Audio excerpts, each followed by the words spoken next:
सब कैसे हैं। और आज हम बात कर रहे हैं, जैसे कि हमारे यूपी बोर्ड के बच्चों के लिए क्लासेस में डाल रहा हूं, और आज हम बात कर रहे हैं क्लास 10th के यूपी बोर्ड के बच्चे और जो हिंदी माध्यम के बच्चे हैं, और जो हम एनसीईआरटी का सॉल्यूशन हम सॉल्व कर रहे हैं। और आपके लिए चैप्टर नंबर 2 से शुरुआत कर रहे हैं, जिससे आपको आसानी से शुरुआत हो। ठीक है, और धीरे धीरे करके सारे चैप्टरों के सॉल्यूशन आपको मिलेंगे और सभी की आपको समझ जो है हम धीरे धीरे बताते रहेंगे। और जैसे कि मैंने आपको बताया था कि यूपी बोर्ड के बच्चों के साथ हम पूरा चैप्टर की एक्सरसाइज, इंट्रोडक्शन वगैरह सब कुछ बताएंगे। आप ये ना समझें कि एक्सरसाइज सॉल्व कर रहे हैं। एक्सरसाइज सॉल्व करने का मकसद हमारा ये है कि आपको सॉल्यूशन किस तरह से करना है क्वेश्चनों का, वो हमें बताना है। ठीक है, बाकी पूरा डिटेल में हम समझेंगे उसको कि आखिर वो चैप्टर क्या है, क्यों है, किस तरह से है। ठीक है बच्चों, चलिए बात करते हैं। चैप्टर का नाम है बहुपद। अब बहुपद नाम है इसका, तो बहुपद के बारे में पता होना ज़रूरी है कि बहुपद क्या होता है, क्या नहीं होता है। तो बच्चों समझते हैं। चलिए, कुछ प्रारंभ में कुछ कंसेप्ट हैं, तो कंसेप्ट समझ लेते हैं पहले। कंसेप्ट क्या है, तो कुछ अवधारणा है कि हमारे पास क्या होता है। बहुपद से पहले हमारे पास क्या होता है, दो चीज़ें होती हैं, एक चर होता है और एक अचर पद होता है। ठीक है, एक आपके पास क्या होता है, चर होता है और एक अचर होता है। चर का मतलब क्या होता है, जो चल सकते हैं, यानी x, y, z, यानी इनके मान बदल सकते हैं। कभी आपने देखा होगा x = 1 है, x = 2 है, x = 0 है, ये चीज़ आपने देखी होगी।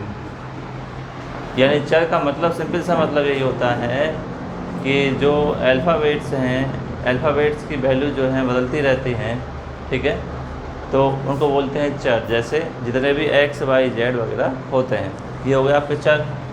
अच्छा, आप बात समझते हैं कि अचर क्या होता है। अचर का मतलब क्या होता है, जो संख्याएं होती हैं, संख्याएं जिनका मान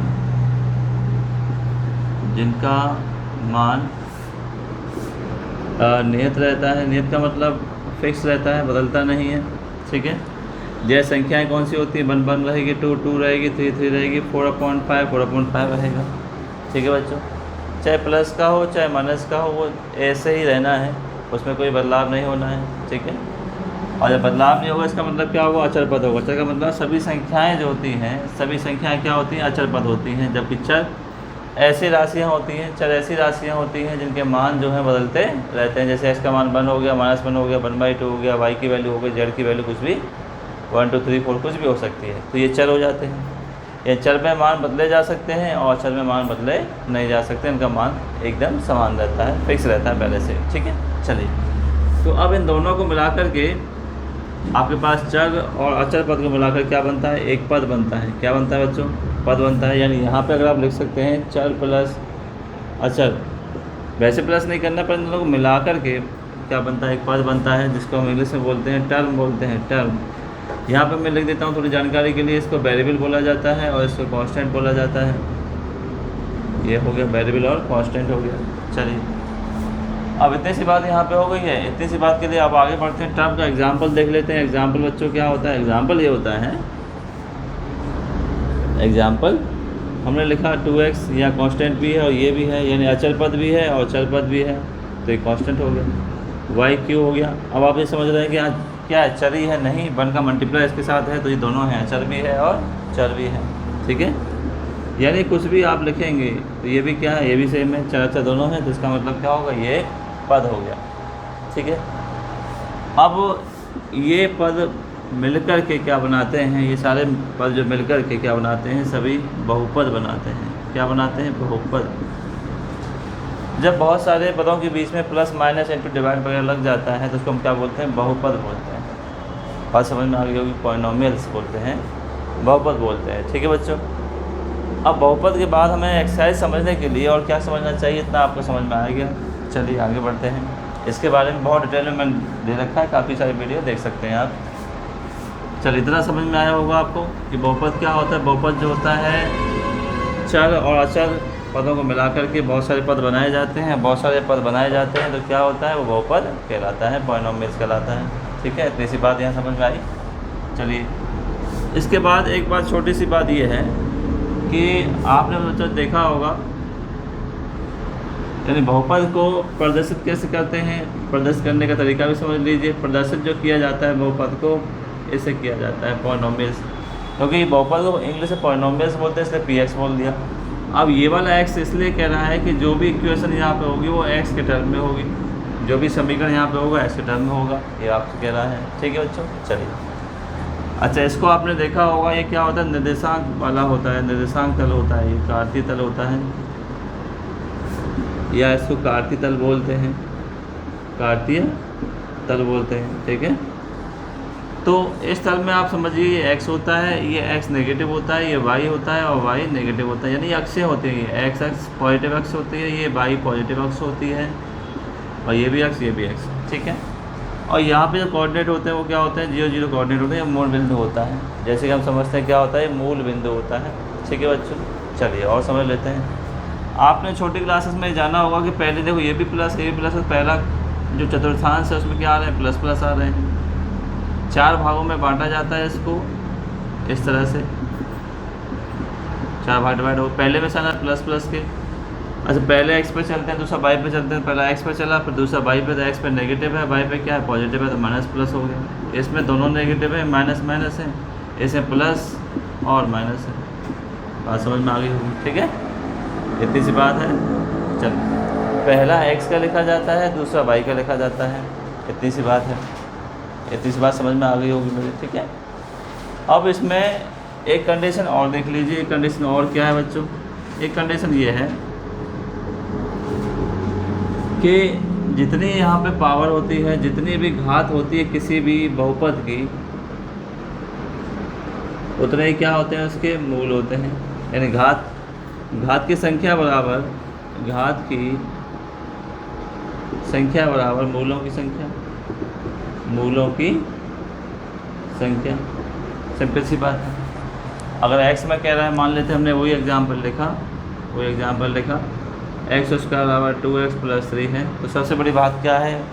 अच्छा, घात किसकी देखेंगे, घात आप चर पद की देखेंगे, चर की घात नहीं देखते हैं। तो यहाँ पर घात जो है, पावर जो है वो कितनी है, 2 है। तो इसके मूलों की संख्या कितनी होगी, मूलों की संख्या भी क्या होगी, मूलों की संख्या भी आपकी 2 हो गई।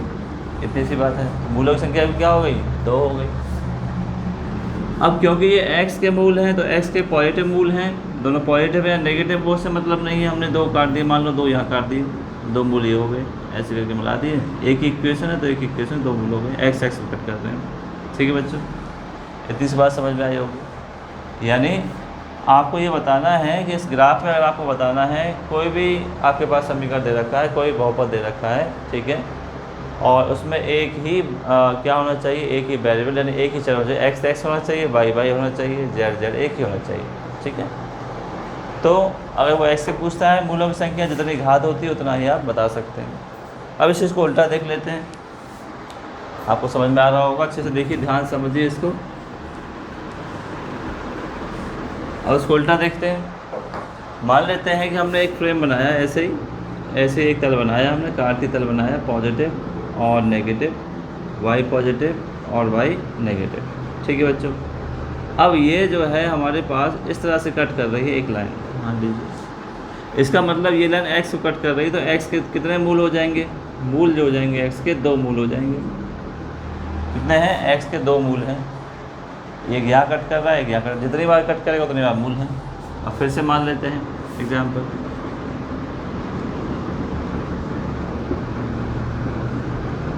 ठीक है, वाई नेगेटिव हो गया। अब मान लेते हैं ऐसे करके इस तरह से कट कर रहा है ये। अब ये आपको ये दिखा रहा है कि पॉलिनोमियल से दिखा रहा है वाई बराबर एक्स में कितने हैं, आप इसके देखिए 1 2 3 4 5, तो मूलों की संख्या कितनी है, मूलों की संख्या 5 है। किंतु ये आपको दिख रहा है कि नेगेटिव पे कितने हैं, नेगेटिव पे 1 2 3, 3 नेगेटिव अक्ष पर हैं और आपके 2 जो हैं पॉजिटिव अक्ष पर हैं, धनात्मक पे धन अक्ष पर हैं। समझ में आ गई होगी बात। ठीक है, अगर आपसे क्या पूछता है, एक्स बराबर पूछता है, एक्स में सारी इक्वेशन दे रखी है तो एक्स पे बताएंगे, इतनी सी बात है। इतना ही आपको पहले क्या करना है, 2.1 एक्सरसाइज में इतना ही आपको बताना है, कितनी बार, जितनी बार उसको टच कर रही है, जितनी बार उसको क्रॉस कर रही है लाइन को, एक्स एक्सिस को या वाई एक्सिस को, तो उतने इसके क्या होंगे, मूलों की संख्या होगी। ठीक है, इतना कंसेप्ट है इसका, कंसेप्ट मैंने आपको बता दिया है। अब देखते हैं एक्सरसाइज।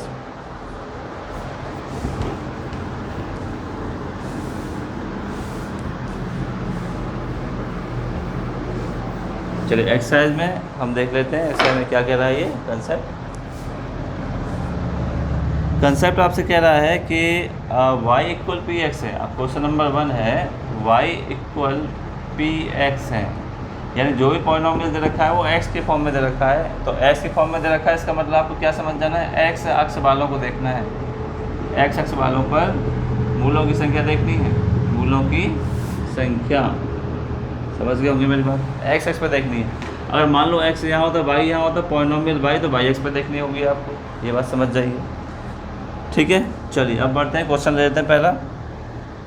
पहला इसका फर्स्ट क्वेश्चन लिया आपने, यहाँ पर ये आपने एक्सेस बनाई और ये x positive, x negative, y positive और y नेगेटिव, और इसमें सिंबल जो दिया है बच्चों यहाँ दिया है। अब इसमें मूलों की संख्या जो पूछ रहा है, मूलों की संख्या जो पूछ रहा है कितनी होगी, मूलों की संख्या वही पूछ रहा है। ठीक है बच्चों, अब हमें निकालना, देखो पॉलिनोमियल्स x में दे रखा है, बहुपद x के पदों में दे रखा है, तो तब किस पे बताएंगे, x एक्सिस पर। अब x पे टच ही नहीं कर रहा है, इसका मतलब मूलों की संख्या क्या होगी यहाँ पर, सिंपल सी बात 0। ठीक है, चलिए सेकंड पे आ जाते हैं, सेकंड कंडीशन में आ जाते हैं। सेकंड वाला क्वेश्चन क्या दे रहा है, मूलों की संख्या कह सकते हैं या शून्य कह सकते हैं, एक ही बात है, शून्यकों की संख्या, शून्यकों की संख्या। यह मान कितने हैं, x के मानों की संख्या, एक ही बात है। शून्य कह लीजिए, जीरोज कह लीजिए, मतलब या मूल कह लीजिए, मूल को रूट बोलते हैं आप, या वैल्यू ऑफ x कह लीजिए, मान कह लीजिए। ठीक है, तीनों बातें एक ही है, तो कन्फ्यूज नहीं होना है। चलिए अब लिख लेते हैं दूसरा क्वेश्चन। फिर से यहाँ पे बनाया x पॉजिटिव, यहाँ पॉजिटिव, यहाँ नेगेटिव, y पॉजिटिव और y नेगेटिव यहाँ पे हो गया। ये तो यहाँ 0 0 है ही कोऑर्डिनेट। ठीक है, मूल बिंदु के निर्देशांक कितने होते हैं, 0 0 होते हैं, इतनी सी बात हो गई। चलिए अब कर लेते हैं आगे। क्वेश्चन यहाँ पे दिया है, इधर से ऐसे कट के निकला है। ठीक है बच्चों, अब आपको क्या बताना है, मूलों की संख्या बतानी है। तो मूलों की संख्या या शून्यकों की संख्या जो होती है, शून्यकों की संख्या बराबर क्या होता है, कितनी बार कट कर रही है, एक बार। हमें x का बताना है, फिर से ध्यान रखिए x वाला बताना है हमें, x वाला, y पे नहीं जाना है, इसलिए y से कोई मतलब नहीं, x पे कट कर रहा है, 1 हो गया। थर्ड पे आ जाएगी बच्चों। थर्ड वाले में ये क्या कह रहा है,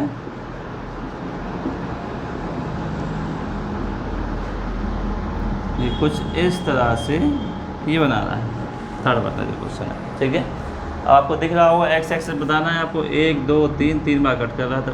शून्यकों की संख्या कितनी हो गई, या मूलों की संख्या बराबर जो हो गई कितनी, 1 2 और 3, 2 पॉजिटिव हो गए, पॉजिटिव x एक्सिस बने, 1 नेगेटिव हो गया, सिंपल सी बात। ठीक है, ये पता चल जाएगा आपको।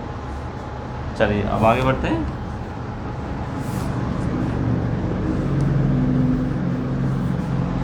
तो इसके बाद देख लेते हैं, इसके बाद कितना है, फोर्थ वाला देख लेते हैं। फोर्थ वाला है यहाँ पर कुछ इस प्रकार से, x डैश y डैश। ठीक है, तो यहाँ पर ये इस तरह से दिया है। तो शून्यकों की संख्या जो हो गई आपकी, शून्यकों की संख्या बराबर क्या हो गई, 1 और 2 है, 2 होंगे। x पे देखना है हमें, और दोनों किस कैसे होंगे, नेगेटिव होंगे, दोनों ही कैसे होंगे, नेगेटिव या ऋणात्मक होंगे। फिर दोबारा देख लेते हैं। अब तो आपको ये याद हो गए होंगे प्लस माइनस कहाँ कहाँ होता है। चलिए अब देख लेते हैं यहाँ पर,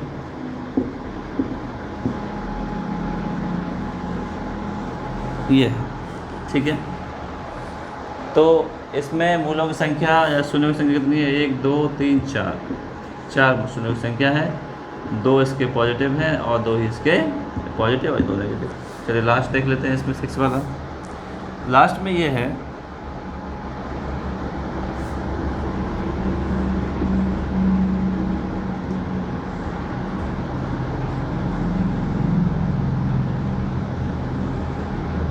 ये कुछ दिया है इसने। ठीक है बच्चों, ये दिया है और इसमें ये पूछ रहा है शून्य संख्या, देखो एक ही बार टच किया है, 2 बार नहीं किया है, यहाँ भी एक बार किया है, यहाँ भी एक बार, यानी 1 1 और ये तो 3 यहाँ पर शून्य संख्या हुई। ये कंडीशन देखनी है, ऐसे नहीं निकला, अगर ऐसे निकला होता तो 1 2 होता, यहाँ तो एक ही बार टच किया है इसने, ठीक है। तो सिलेक्शन कितना होगी, 3 होगी, ठीक है बच्चों। तो आपकी पहली एक्सरसाइज 2.1 एक्सरसाइज ख़त्म होती है, ठीक है। और आपने कंसेप्ट समझा होगा और आपके अच्छे से नोट्स बनाएं, ठीक है। और ज़्यादा से ज़्यादा वीडियो को, हमारी वीडियो को शेयर करें अपने दोस्तों तक, उनको अच्छा लगेगा। यूपी बोर्ड की मेरी जो पहल है बहुत अच्छे से आगे आते रहेंगे, आप सब लोग देखते रहिए, ठीक है। और इन्जॉय करिए। फिर आपको मिलेंगे हम नेक्स्ट सॉल्यूशन के साथ, पूरे कंसेप्ट के साथ मिलेंगे। अगर कोई भी एक्सरसाइज सॉल्व करनी है तो किस तरह से करनी है, सॉल्यूशन क्या है, पूरा मिलेंगे फिर से, ठीक है। 2.2 में मिलेंगे। Okay, thank you.